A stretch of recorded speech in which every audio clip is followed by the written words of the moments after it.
के लिए बैठते हैं और हमारा मन कहीं भी भटकता नहीं, और हमारा मन जब कहीं भी भटकता नहीं है, वो जब सांस पर हो तो सांस पर ही रहता है, और मैत्री भावना करनी हो तो जिस व्यक्ति पर मैत्री भावना कर रहे हैं उसी व्यक्ति से संबंधित रहता है।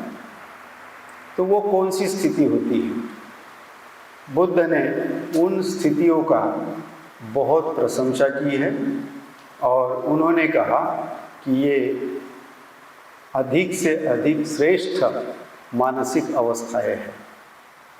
अब कल हमने जो पढ़ा उसमें क्या बताया? बाबा साहब ने कौन सी भाषा में लिखा कि ये 5 बाधाओं को मन से निकालकर जीवन जीना, वो मानसिक पवित्रता से जीवन जीने वाली बात है।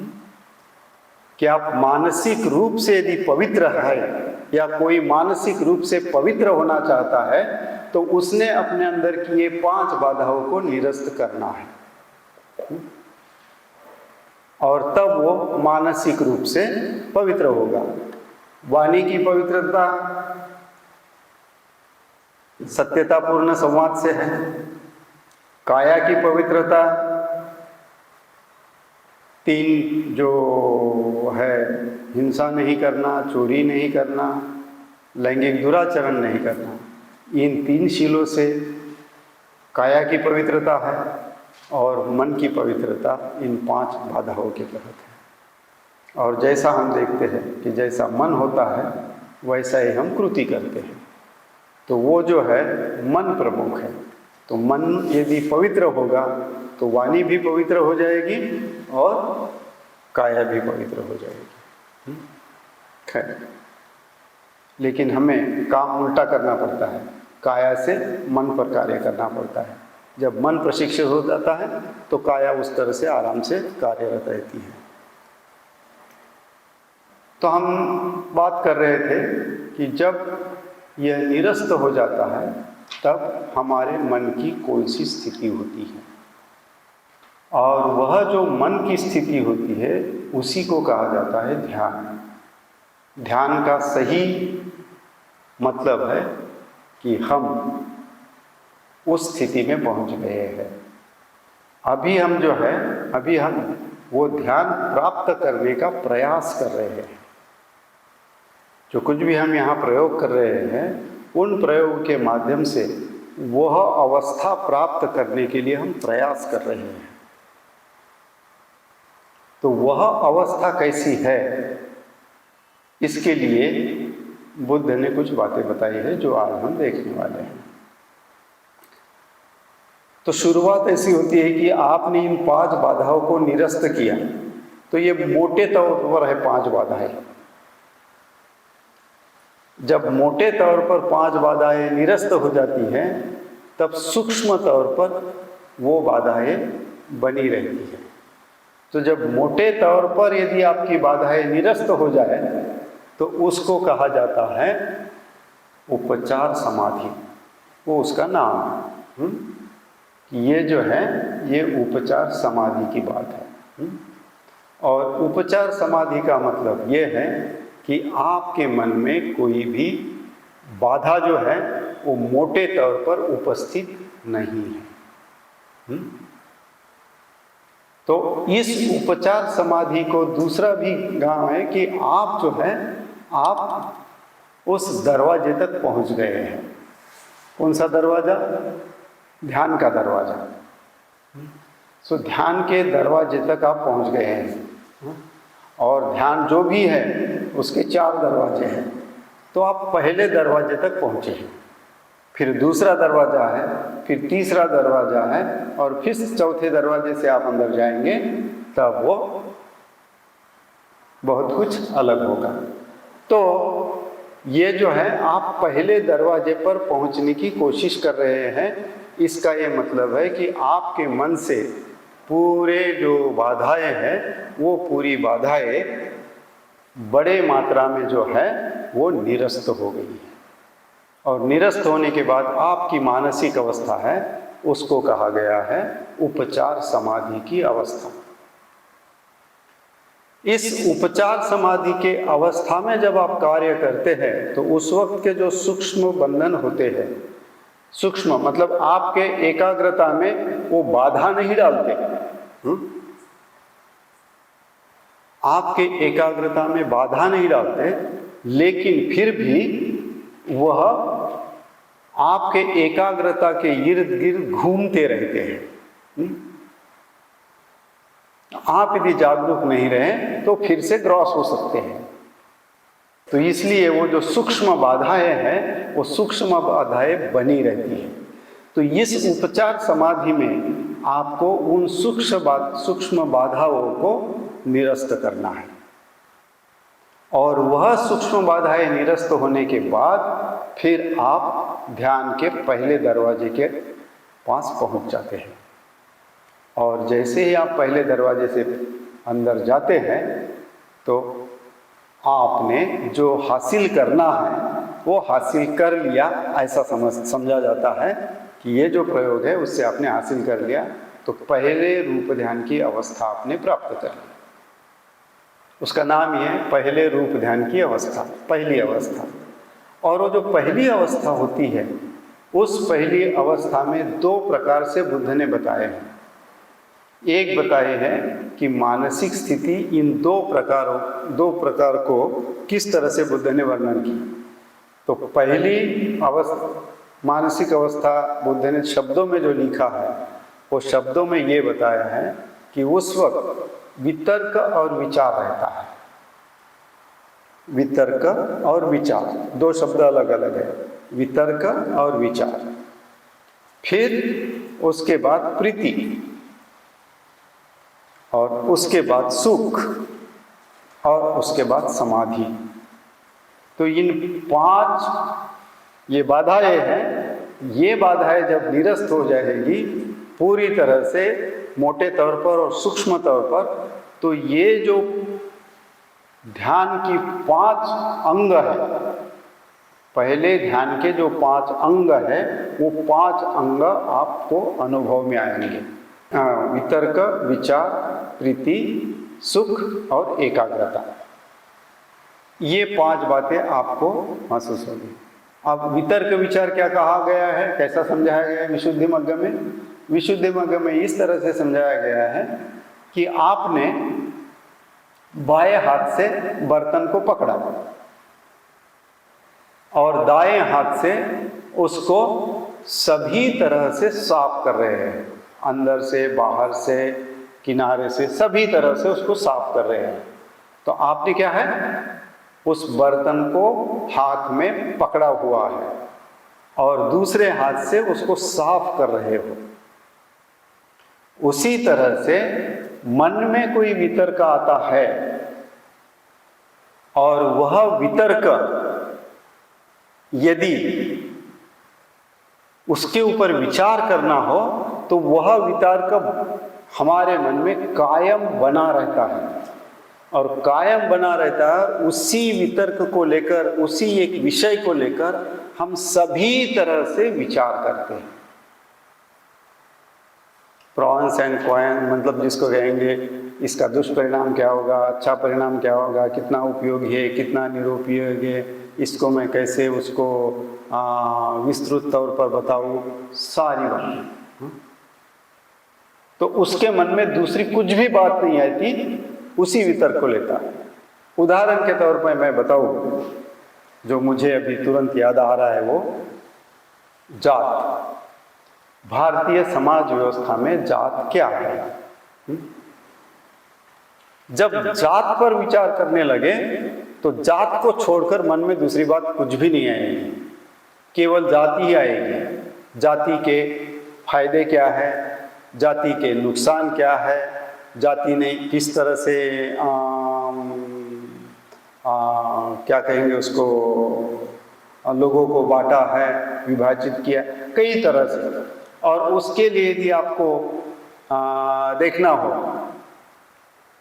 तो बाबा साहब का एनिहिलेशन ऑफ कास्ट, ये जो किताब है छोटा सा, उस छोटे से किताब को देखो। भारत की जात को लेकर उन्होंने किस तरह से वर्णन किया, सारी बातों को, कोई भी मुद्दा ऐसा नहीं है वहां छूट गया हो। तो उसमें क्या है, उन्होंने जात को बाएं हाथ में पकड़ा और उसके ऊपर सभी तरह से विचार किया, मतलब दाएं हाथ से सभी तरह से उसको साफ किया। तो निचोड़ जो है वो बर्तन पूरी तरह से साफ हो गया।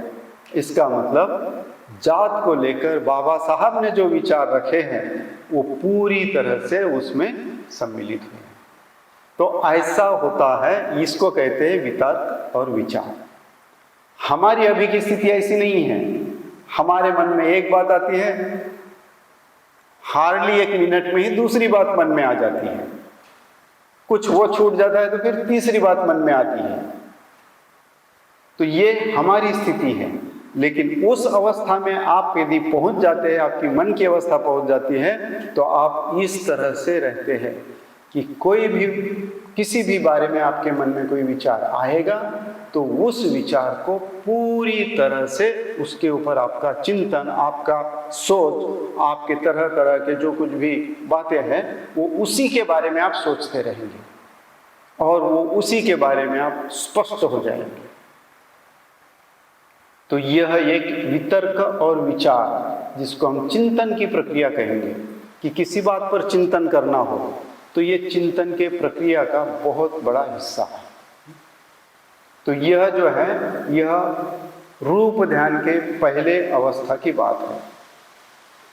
दूसरी स्थिति है कि हम एकाग्र उस स्थिति में पहुंचने के बाद हमें अत्यंत तीव्र स्वरूप में आनंद होता है, हमें बहुत खुशी होती है। और ग्रंथों में तो ऐसा भी वर्णन किया है कि हमारे जो बाल है वो खड़े हो जाते हैं। किसी ने कहा किसी जगह है कि कभी कभी तो ये जो ऐसा हाथ रखा होगा तो हवा में अपने आप उड़ जाता है, इतना आनंद होता है। हाँ? तो इस तरह से वहाँ वर्णन आया है कि जिन किन्होंने भी किया होगा, हमारा तो अनुभव है नहीं तो हम नहीं बता सकते कि हाथ कैसे ऊपर उठेगा। हाँ? लेकिन होता है।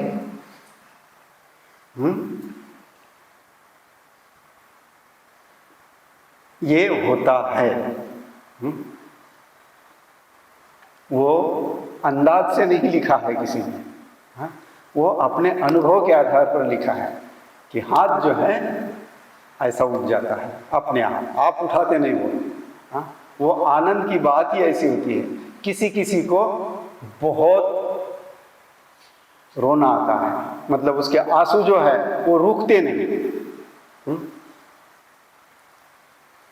वो सिसक कर नहीं रोता, लेकिन उसके आंख से कंटिन्यूअस आंसू जो है वो बहते रहते हैं, वो खुशी के आंसू। या तो इस तरह से इस प्रीति को वर्णन किया गया है कि ये जो प्रीति किस तरह से होती है, किस तरह से आनंद होता है, इस तरह से वहाँ पहले रूप ध्यान में वर्णन किया गया है। तो ये एक अवस्था है। उसके बाद बहुत सुख लगता है। हाँ? सुखपूर्वक स्थिति होती है, जिसको हम सुख कहते हैं कि हाँ अभी मैं सुखी हूँ। तो वो सुख का जो एहसास है, वो सुख का एहसास भी उसमें होता है। और फिर पांचवी जो स्थिति है, आप एकाग्र होते हो। एकाग्र होते हो इसलिए अच्छे से एक ही विषय पर विचार कर सकते हो।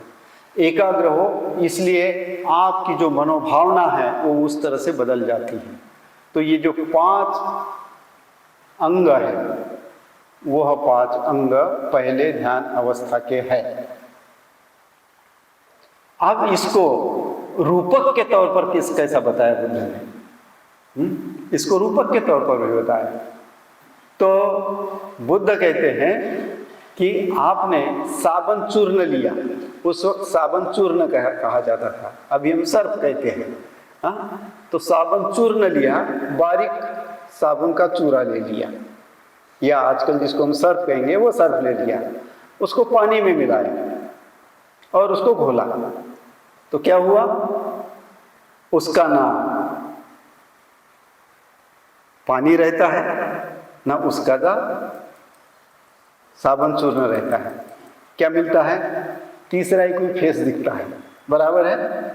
कि कभी कभी आप देखेंगे तो उसमें जो है, उसमें आप पानी नहीं देख सकते और उसमें वो घन पदार्थ जो है वो भी नहीं देख सकते। तो आपने तीसरा बना लिया जो है एक झाग के तौर पर आप उसको देख सकते हो। सो पानी भी नहीं है और वह अवस्था जो है वह इसकी भी नहीं है, काहे कि अपने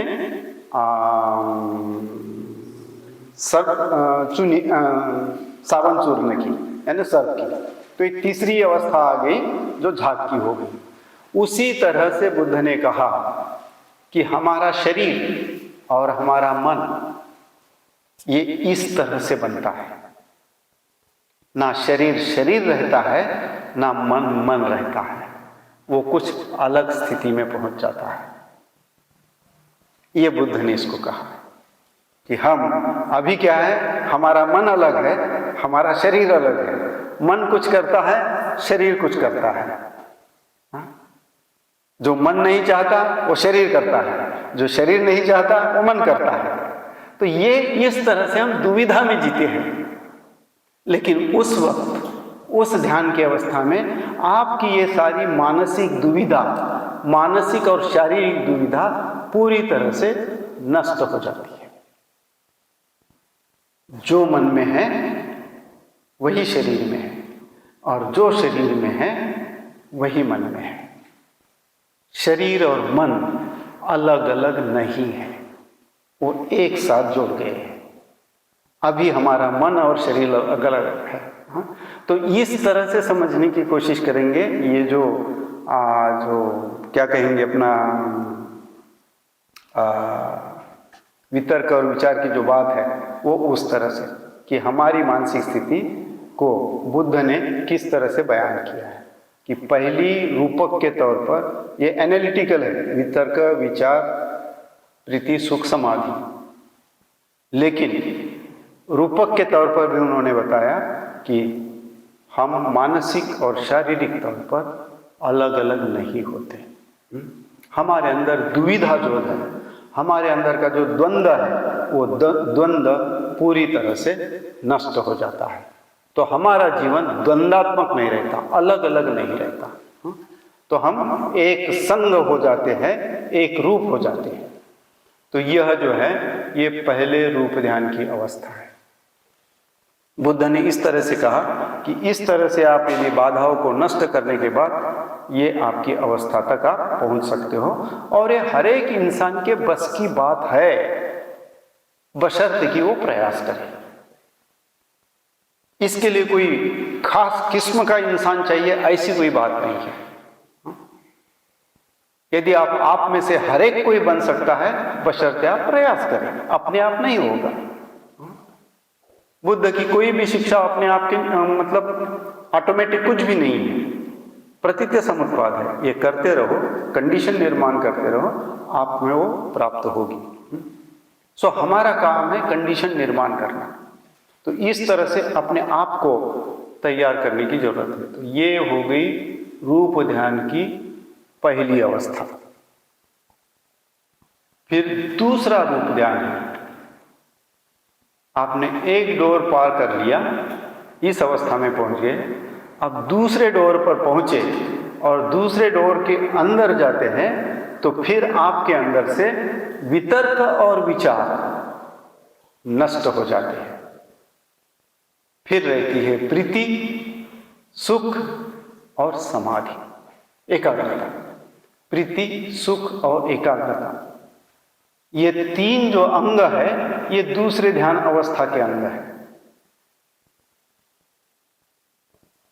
तो इस दूसरे ध्यान अवस्था के अंग में आप प्रीति का और गहरा आनंद ले सकते हैं। यहां जो है जो खुशी जो है वो खुशी उछलने वाली खुशी है। इस तरह से इस खुशी को बताया गया है कि आदमी हवा में भी उड़ सकता है। कि मैं यहाँ बैठा हूँ, यदि वो प्रीति का भाव पैदा हो गया, जो भाव आ गया उस भाव में मैं यहाँ से ऊपर उड़ गया और फिर नीचे बैठ गया। तो वो जो प्रीति की बात है वो अलग बात है, वो हमारे अनुभव की बात नहीं है। जब हम उस स्थिति में पहुंचेंगे तो हमें अनुभव आ सकता है जो ग्रंथों में लिखा है। तो मेरा पूरा विश्वास है कि जो भी आचार्य बुद्धघोष ने लिखा है वो हर एक शब्द न शब्द सही है। सो उस आचार्य बुद्धघोष के कहने के अनुसार यहाँ की प्रीति जो है वो उछल कूद करने वाली प्रीति है। पहले अंग से यहाँ केवल प्रीति है, क्योंकि यहाँ विचार वितर्क नहीं, केवल प्रीति है। और प्रीति के साथ साथ सुख भी है और एकाग्रता भी है। या तो यह जो है यह दूसरे रूप ध्यान की अवस्था है कि दूसरे दरवाजे से अंदर गए तो वितर्क विचार पीछे छूट गया और प्रीति सुख और एकाग्रता आपके साथ में है। और इस स्थिति में, इस दूसरे रूप ध्यान की अवस्था में जब आप रूपक के तौर पर देखते हैं तो बुद्ध ने क्या बताया रूपक के तौर पर? उन्होंने बताया कि वो जो कोई एक कुआं है या बड़ा सरोवर है, कुआं कहने के बजाय बड़ा सरोवर है, तालाब, बड़ा तालाब है, उस बड़े तालाब में बाहर से कुछ भी पानी नहीं आता। पानी कहाँ से आता है? नीचे से, जमीन से ही शुद्ध पानी ऊपर आता है और वह पानी बहुत स्वच्छ है। तो उसको जिसको हम रिसाव जो है, पानी का जो रिसाव है, हम मराठी में उसको झरा कहते हैं, इंग्लिश हिंदी में क्या कहते हैं पता नहीं, क्या कहते हैं हिंदी में? स्रोत। तो ये तो एक क्लासिक शब्द हो गया, स्रोत। पानी का स्रोत नीचे से ही आ रहा है। हाँ, वो झरना जो है सो झरना बहने वाला भी होता है, लेकिन हम उसको ऐसा कहते हैं नीचे से ही आ रहा है ऊपर। तो ये जो दूसरी स्थिति है, बुद्ध ने ऐसा बताया कि जो आनंद है, जो प्रीति है, वो बाहर से किसी भी चीज पर अवलंबित नहीं है। तो वो जो प्रीति है वो तुम्हारे मन के गहराई से ही आ रही है। तुम्हारा मन ऐसा बन गया है कि वो मन से ही प्रीति आ रही है, उस प्रीति के साथ ही आप जी रहे हो। तो यह जो प्रीति की अवस्था है ये इस तरह से है कि बाहर के किसी भी चीज पर आपका आनंद अवलंबित नहीं है। आपका जो आनंद है वह आनंद आपके मन के अवस्था पर अवलंबित है। तो वो जो मन की अवस्था है वो आपके मन से ही आनंद उपज कर बाहर आ रहा है। सो जो आनंद है वो आपके मन में है। सो बुद्ध ये बताते हैं कि तुम्हारे मन में ही तुम्हारा आनंद है।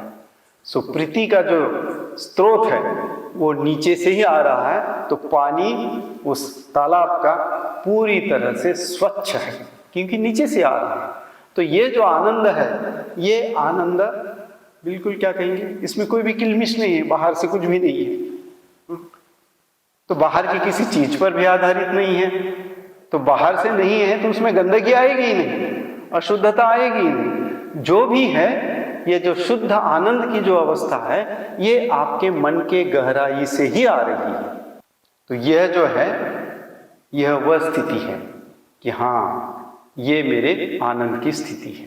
ठीक है। तो ये जो हो गया ये दूसरा कि आनंद की स्थिति जो है, मुझे आनंद हो रहा है, तो वो आनंद की स्थिति है वातावरण पर नहीं, किसी बात पर नहीं, खान पान पर नहीं, किसी पहनावे पर नहीं, कुछ भी नहीं। जो है उसका मन ही आनंदित है, उसका आनंद उसके मन के गहराई से ऊपर आ रहा है। ये कौन सी स्थिति हो गई? दूसरे ध्यान अवस्था की। फिर इस स्थिति से यदि हम तीसरे दरवाजे तक पहुंचते हैं तो तीसरे दरवाजे तक पहुंचने के बाद जब अंदर घुसते हैं तो आनंद पीछे छूट जाता है। फिर क्या रहता है? सुख और एकाग्रता। और यह जो अवस्था है सुख की, यह सुख की अवस्था तुम्हारे मन में है। इसलिए संत तुकाराम मराठी में कहते हैं, तुझे आहे तुझपाशी परी तू जागा चुकलाशी। तुम्हारा सुख तुम्हारे पास है, लेकिन तुम अपना सुख अपने बाहर ढूंढते हो।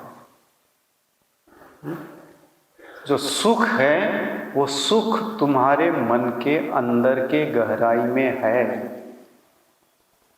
सो मेरा सुख मेरे मन के गहराई में है, वो बाहर किसी रिश्तेदारी में, बाहर किसी दोस्तों में, बाहर के समाज में, खान पान में, बंगले में, गाड़ी में, पद में, प्रतिष्ठा में, मान पान में, सत्कार में कहीं भी सुख नहीं है।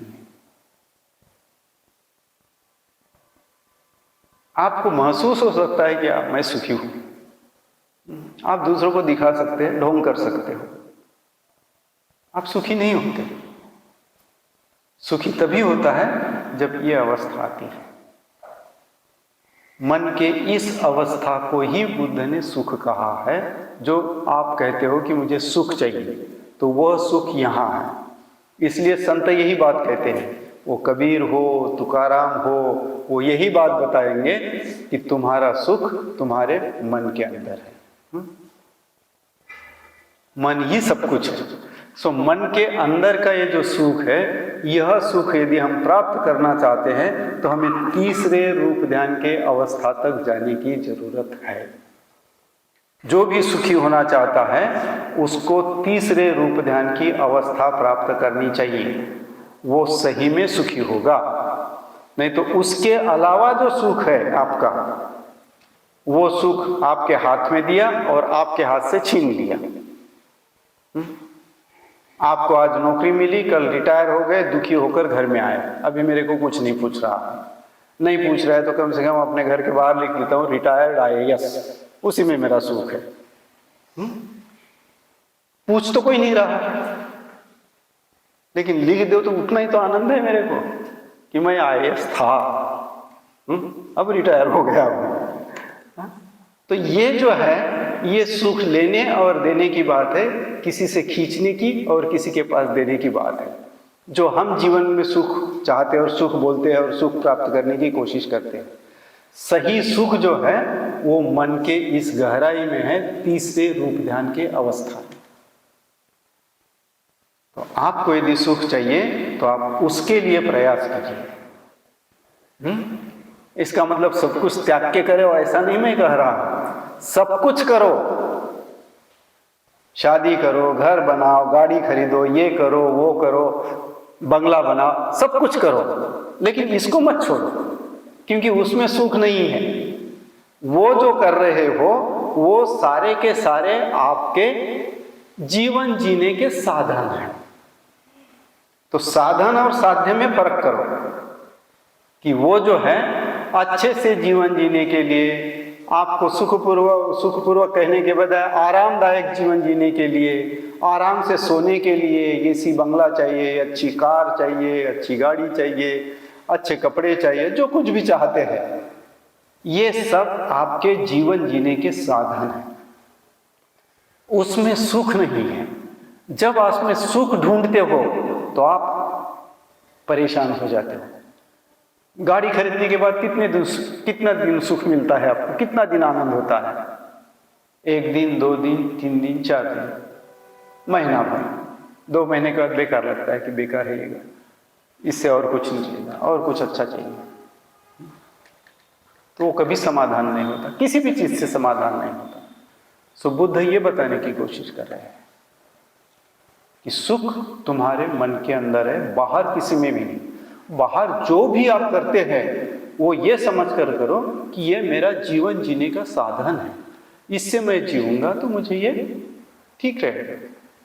सबसे महत्वपूर्ण बात है अपने आरोग्य को अच्छा रखो, और आरोग्य को अच्छा रखने के लिए अच्छा जीवन जियो, वो ज्यादा इंपॉर्टेंट है। तो यह जो है सुख जो है आपके पास है, वो आपके बाहर नहीं है। और यदि आप बाहर जो भी बाहर सुख ढूंढेगा उसको कभी मिलने वाला नहीं है। इसलिए वो संत तुकाराम की याद रखिए कि तुम्हारा तुम्हारे पास है, तुम बाहर मत ढूंढो। बाहर ढूंढोगे तो आप गलत जगह ढूंढ रहे हो, वो गलत जगह है, सही जगह आपके अंदर ही है। तो ये हो गई तीसरे रूप ध्यान की अवस्था। और इसको बुद्ध ने रूपक के तौर पर उदाहरण दिया है। कौन सा उदाहरण दिया है? बुद्ध कहते हैं कि बहुत बड़ा वो जो तालाब है, स्वच्छ पानी का जो तालाब है, उस स्वच्छ पानी के तालाब में कमल के फूल खिले हुए हैं। और कमल के फूल जो है वो पूरी तरह से खिलकर उस पानी के अंदर पूरी तरह से खिले हुए हैं और पानी से भीग गए हैं। उस कमल के पंखुड़ियों में आपको ऐसा कोई भी हिस्सा नहीं है जिससे वो पंखुड़ियां जो है, कमल पुष्प जो है, पानी से भीगा ना हो। और ऐसी कोई स्थिति नहीं है कि वो पानी से अलिप्त भी रहा हो। तो पूरी तरह से अंग प्रत्यंग जो है उस फूल का, वो पूरी तरह से पानी उसने सोख लिया है या पानी से है। लेकिन आप निकालेंगे तो उसमें से पानी नहीं निकलेगा, लेकिन पानी में है और पूरी तरह से वो पानी में लिप्त है। तो ये है उन्होंने स्थिति बताई कि हमारे शरीर का अंग प्रत्यंग जो है वो सुख से पूरी तरह से लिप्त है, रोम रोम। ऐसा हमारे शरीर का कोई भी हिस्सा नहीं बचा है जो सुख अनुभव नहीं करता। केवल वो मानसिक तौर पर ही नहीं है, तो केवल शारीरिक तौर पर भी है। सो पूरी तरह से आपका संपूर्ण अस्तित्व पूरी तरह से सुखमय हो गया है। तो यह सुखमय अवस्था जो है बुद्ध ने तीसरे रूप ध्यान की बताई। इस तीसरे रूप ध्यान के अवस्था में आपकी जो पूरा अस्तित्व जो है वो पूरी तरह से सुख है। आपके अस्तित्व का कोई भी हिस्सा सुख से अछूता नहीं रह गया है। इसलिए उस दिन मैंने आपको एक कहानी बताई थी शायद, कि वो राजा और बुद्ध की, बुद्ध कहते हैं कि तुम 7 दिन बैठ सकते हो क्या यहाँ? मैं 7 दिन 7 रात बैठ सकता हूँ। राजा बोलता है नहीं, तो फिर तुम सुखी कैसे हो? तो निश्चिंत तौर पर यहाँ बैठ सकता है, किसी को कोई चिंता नहीं है। जो चिंताग्रस्त है उसको सुख कहाँ से होगा? वो तो चिंतित है, लेकिन मैं आसानी से बैठ सकता हूँ। तो वह जो सुख की बात है, वह शरीर का हर स्थिति यदि सुखपूर्वक है तो सुरक्षितता से बैठोगे, पूरी तरह से सुरक्षित रहोगे। तो यह जो है, यह तीसरे रूप ध्यान की अवस्था है कि वहां केवल सुख ही है। अब फिर आप आगे बढ़े और चौथे रूप ध्यान का चौथा दरवाजा खोल दिए, तो फिर वहां से सुख पीछे रह जाता है और आपकी केवल एकाग्रता रहती है। केवल एकाग्रता। और यह एकाग्रता इतनी तीव्र होती है कि उस एकाग्रता को छू नहीं सकते। इस तरह से उदाहरण के तौर पर बुद्ध की इस एकाग्रता को, सिद्धार्थ की इस एकाग्रता को ऐसा वर्णन किया कि जब मार सेना ने उनके ऊपर ढेर सारे शस्त्र फेंके, आग के गोले फेंके, तो उनके औरा में जाते से ही वह फूल बन गए। हाँ? और फूल बुद्ध पर बरसने लगे। आग के गोले नहीं और कोई शस्त्र नहीं।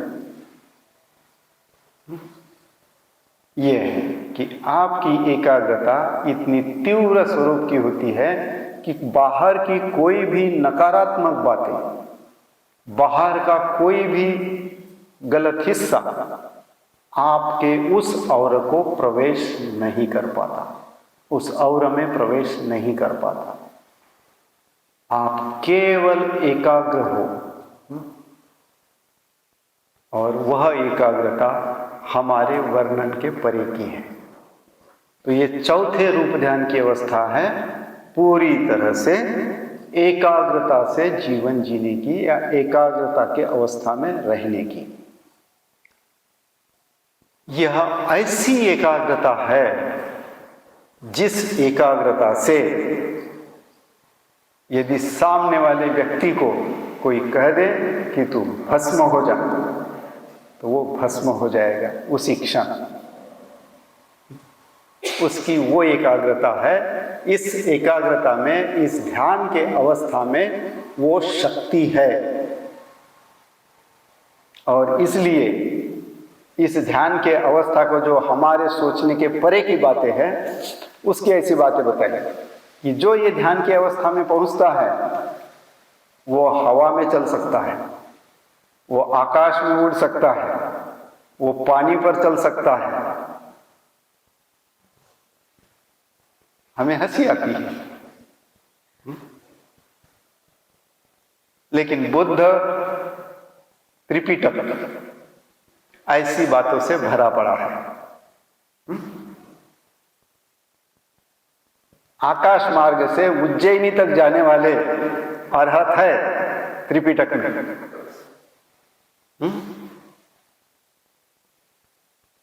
तो कहने का मतलब है कि ये जो अवस्था है यह जादू की अवस्था है।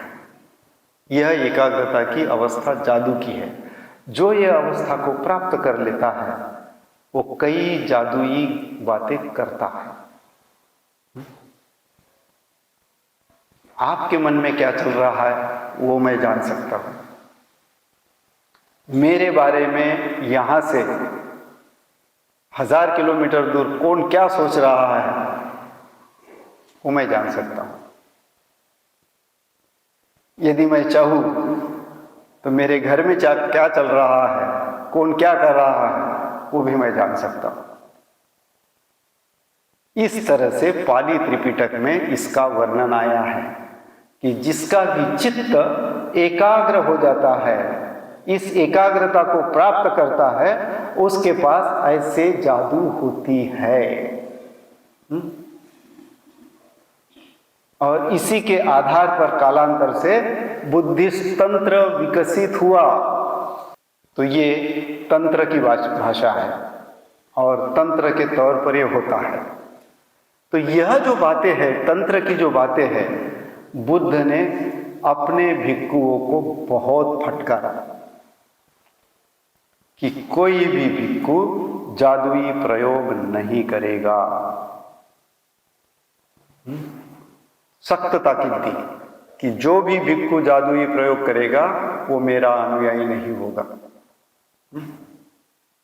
सो आपको ये विद्या आ सकती है, आपके पास वो शक्ति आ सकती है, लेकिन आपने उसका कभी भी प्रयोग नहीं करना है। ये केवल आपके निर्वाण प्राप्ति के लिए उपयोग की बात है। यदि आप निर्वाण प्राप्त करना चाहते हो तो इसका प्रयोग जरूर कीजिए, लेकिन निर्वाण प्राप्ति के अलावा आप किसी भी तरह से इसका लोगों को प्रभावित करने के लिए, जन सामान्य को प्रभावित करने के लिए इसका प्रयोग मत कीजिए। और बुद्ध के इसी बात को कालांतर में पाल राजाओं के दरमियान नजरअंदाज कर दिया गया, जिसके वजह से बुद्धिस्ट लोग भी बदनाम हुए। हिंदू तो अपने तरीके से जी रहे हैं क्योंकि उनकी थ्योरी अलग है, लेकिन बुद्धिस्ट भिक्षु, बुद्धिस्ट सिद्ध, जो है सिद्ध परंपरा, उसके वजह से भारत में बदनाम हो गई। तो यह जो बात है, मैं यह बता रहा हूं कि हमारे समझ के परे की ये एकाग्रता है, और इस एकाग्रता से जो फायदे भी हैं, जो नुकसान भी है। फायदा है कि तुम निर्वाण प्राप्ति तक जा सकते हो, और नुकसान यह है कि तुम लोगों को बेवकूफ बना सकते हो। तुम्हारे अंदर का यदि लोभ प्रभावित हो गया तो तुम फिर जा सकते हो, क्योंकि ये जो अवस्था है, ये चारों अवस्था टेम्पररी है, अस्थाई है। कि ये चारों रूप ध्यान जो है वो अस्थाई है, वो स्थायी स्थिति नहीं है। जब तक आप उस स्थिति को हो तब तक उस स्थिति में हो, उस स्थिति से नीचे आए तो आप सामान्य व्यक्ति बनेंगे। तो फिर आपके अंदर का यदि लोभ आ गया, आपके अंदर की यदि प्रतिष्ठा जाग गई कि मैं कुछ हूं, लोगों ने मुझे मानना चाहिए, तो फिर करते रहो। पाली त्रिपिटक जो है, पाली त्रिपिटक में मुग्गलान जो है बहुत फेमस है सिद्धि के लिए।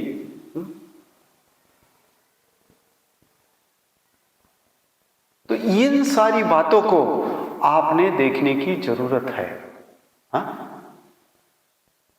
समझने की जरूरत है कि यह जो शिक्षा है यह इस तरह से अलौकिक ऐसी शिक्षा है, लेकिन वो जो शिक्षा दी है बुद्ध ने, वह निर्वाण के प्राप्ति के लिए दी है। तो समझ में आया होगा कि ये चार रूप ध्यान बौद्ध धर्म में अत्यंत आवश्यक है। अब इस एकाग्रता से निर्वाण कैसे प्राप्त होगा? तो इस चौथे की एकाग्रता से आपको पहले रूप ध्यान में आना है। चौथे रूप ध्यान में पहुंचकर मन की इस एकाग्रता के साथ आपको फिर नीचे नीचे नीचे पहले रूप ध्यान में आना है, और पहले रूप ध्यान में आकर बुद्ध के 3 लक्षणों पर चिंतन करना है। जीवन अनित्य है। किस तरह से अनित्य है? अपने आप को देखो कि आपका जीवन किस तरह से अनित्य है। आपके साथ साथ आपके इर्द गिर्द सभी जो भी है, ये सांसारिक अस्तित्व किस तरह से अनित्य है। तो इस अनित्यता को समझो। अनित्य एक शब्द को पकड़ो और अनित्यता के शब्द को पकड़कर सारे तरह से उसके ऊपर विचार करो। प्रक्रिया है वो पहले रूप ध्यान की है, लेकिन कब होगी ये? उस एकाग्रता की अवस्था में होगी। वो जो तीव्र प्रकार की एकाग्रता है, उस तीव्र एकाग्रता के अवस्था में आप नीचे आकर वितर्क और विचार कर रहे हैं, अनित्यता को पकड़कर उसके ऊपर चिंतन कर रहे हैं। आप अनात्मा को लेकर उसके ऊपर चिंतन कर रहे हैं कि मेरे शरीर में आत्मा नहीं है, सारा संसार अनात्मा है, मैं ही नहीं, सारा संसार अनात्मा है। किस तरह से अनात्मा है? जब तक आप उस अनात्मा इस शब्द को पकड़कर उसके अनुसार सारे चारों स्थिति से आप उस पर चिंतन नहीं करोगे, अनात्मा आपके समझ में नहीं आएगा। शब्द समझ में आएंगे कि इसको अनात्मा कहा जाता है, ये अनात्मा है, इसको अनित्य कहा जाता है, पेड़ हिल रहे हैं, पत्ते गिर रहे हैं, आज है कल नहीं है, आज था कल मर गया, वगैरह वगैरह। ये सारी विचार की बातें हैं, अनुभव की बातें नहीं। लेकिन ये जो होता है इस चिंतन के प्रक्रिया में आपके जीवन का अनुभव है, आपका स्वयं का अनुभव है। और इस अनुभव के बाद, इस चिंतन प्रक्रिया के बाद आपको जो प्राप्ति होती है वो आपको निर्वाण मार्ग पर ले जाती है। इसलिए बुद्ध ने कहा कि वो एकाग्रता का उपयोग चिंतन प्रक्रिया के लिए करो ताकि वो निर्वाण मार्ग पर आगे बढ़ो। इस एकाग्रता का उपयोग जादू के लिए मत करो, लोगों को प्रभावित करने के लिए मत करो, लोगों को बेवकूफ बनाने के लिए मत करो। तो इसका उपयोग जो है वो केवल और केवल चिंतन प्रक्रिया से, जो भी मैंने कहा प्रतीत्य समुत्पाद क्या है, प्रतीत्य समुत्पाद को समझने के लिए करो। 3 लक्षणों को समझने के लिए करो, हाँ, कर्म सिद्धांत को समझने के लिए करो। सो बुद्ध की ये जो मूलभूत शिक्षाएं हैं, बुद्ध ने ये बताया कि ये सिद्धांत को समझने के लिए ये एकाग्रता का उपयोग इस तरह से कीजिए, उस विचार को पकड़कर। तो ये महत्वपूर्ण बात है। और जब इस तरह से आप आगे आएंगे और इस तरह से करेंगे तो फिर इस चिंतन प्रक्रिया से फिर आप जो है आप कहाँ पहुंच जाएंगे?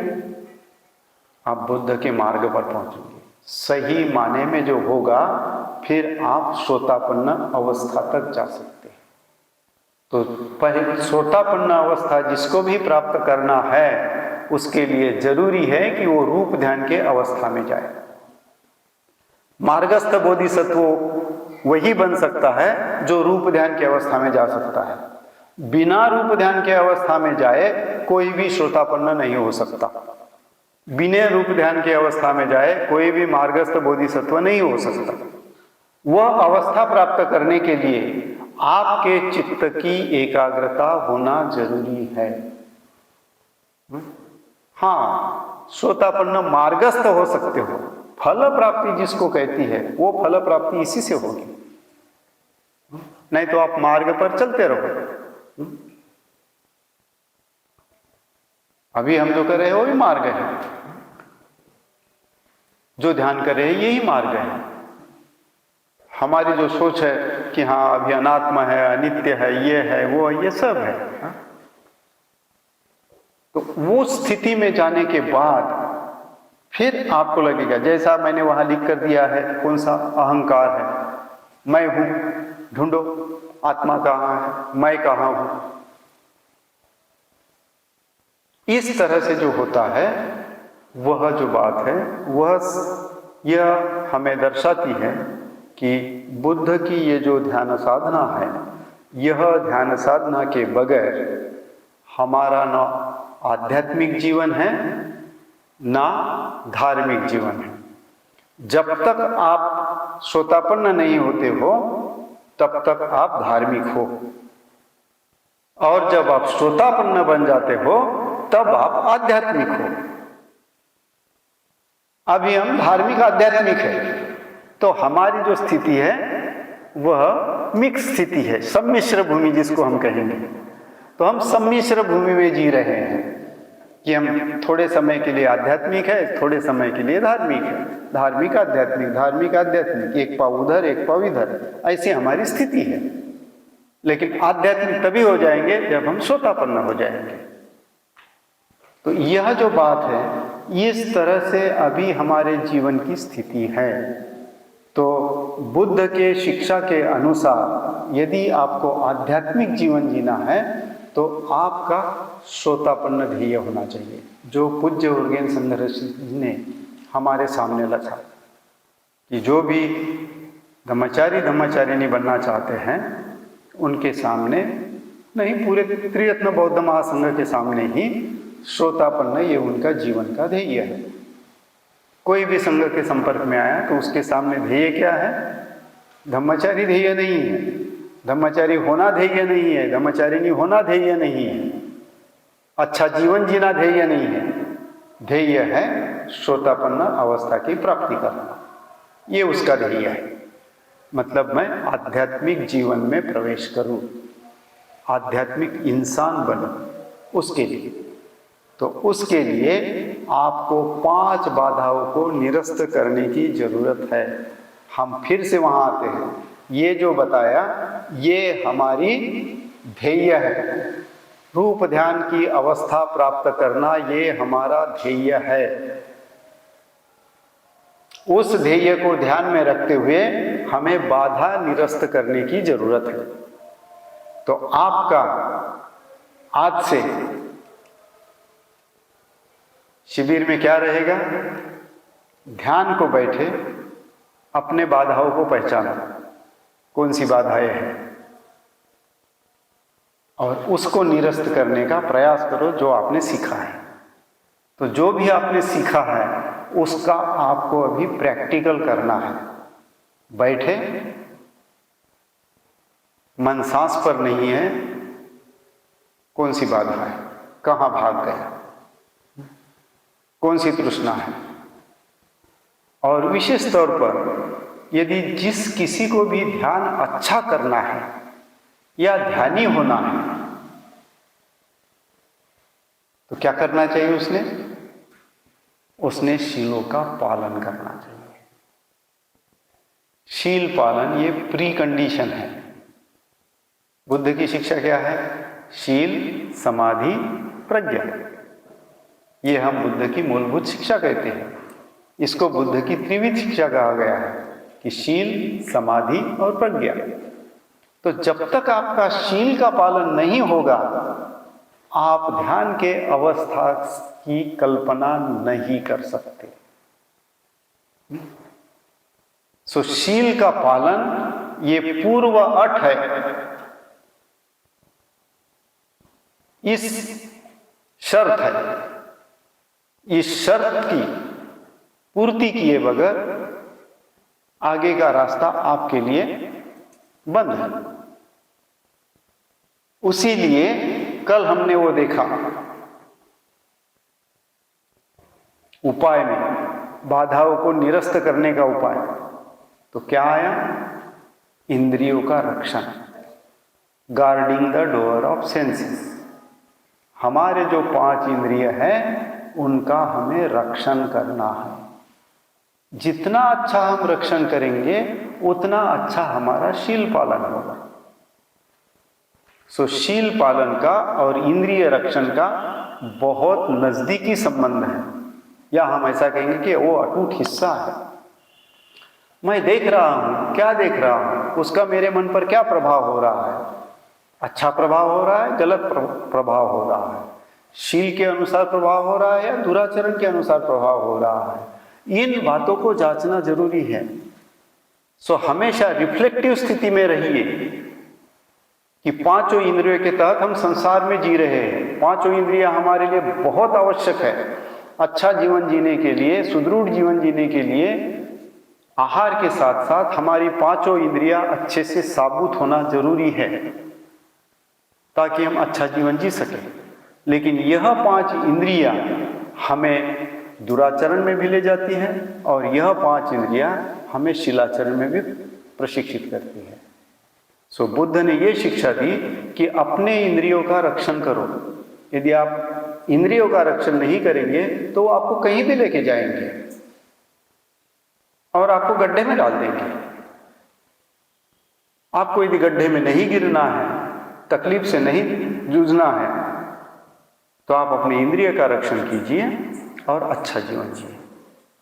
तो जितना आपका इंद्रिय का रक्षण होगा उतना आपका शील पालन अच्छा होगा, और जितना अच्छा शील पालन होगा उतने अच्छे आप ध्यान साधना में प्रगति कर पाएंगे, उतनी अच्छी आप धीरे धीरे एकाग्रता के तरफ जा पाएंगे, उतने अच्छे धीरे धीरे आप रूप ध्यान के अवस्था के नजदीक पहुंचने की कोशिश करेंगे। इसलिए हमारे गुरु ने हमें यही सिखाया कि ये जो बातें हैं ये हर इंसान के बस की बात है।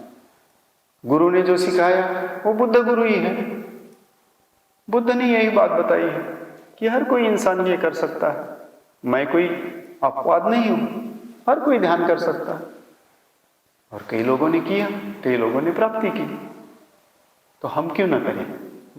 तो इसलिए ये मेडिटेशन शिविर है। तो कोशिश कीजिए